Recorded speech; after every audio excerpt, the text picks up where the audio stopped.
এদিকে পরিবর্তনের কয়েক ঘন্টার মধ্যেই ফাইল সরিয়ে ফেলার অভিযোগ। আলিপুরদুয়ার 2 নম্বর ব্লকে উত্তেজনা ছড়িয়েছে। এলাকার পঞ্চায়েত দপ্তর থেকে টোটোতে করে ফাইল নিয়ে যাওয়ার অভিযোগ স্বনির্ভর গোষ্ঠীর মহিলাদের বিরুদ্ধে।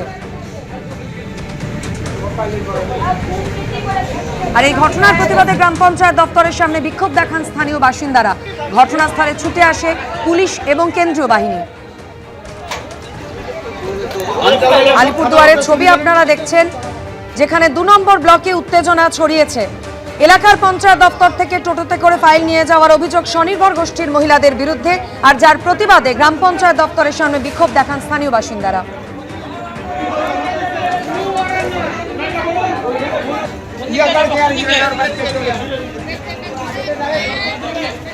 স্বনির্ভর গোষ্ঠীর দায়িত্বপ্রাপ্ত মহিলা দীপালি দাসের বাড়িতে তল্লাশি, তার বাড়ি থেকে উদ্ধার হয় প্রচুর ফাইল।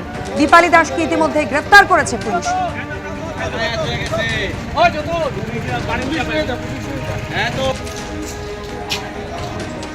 এখানে আমাদের সেলফ হেল্প গ্রুপের থেকে কি নাম দীপালি আর রাখি আমাদের অঞ্চল থেকে সমস্ত কাগজপত্র তাই না ভোরবেলা যায় চুরি করে নিয়ে এসে ওর ঘরে জমা দিছে।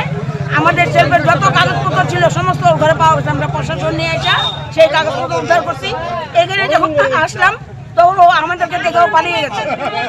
তারপরে প্রশাসন ওকে ধরে নিয়ে গাড়িতে উঠে এখন আমরা থানায় যাচ্ছি। বিষয়টা ওরা আমাদের সমস্ত টাকা পয়সা চুরি করছে, চুরি না করে এই কাগজপত্র তো সরাতে পারে না।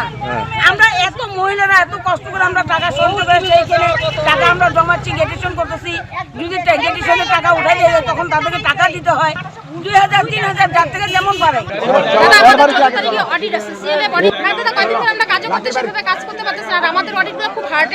আচ্ছা, ওই জন্য আজকে সকালে বাড়ি থেকে তুলে আনা।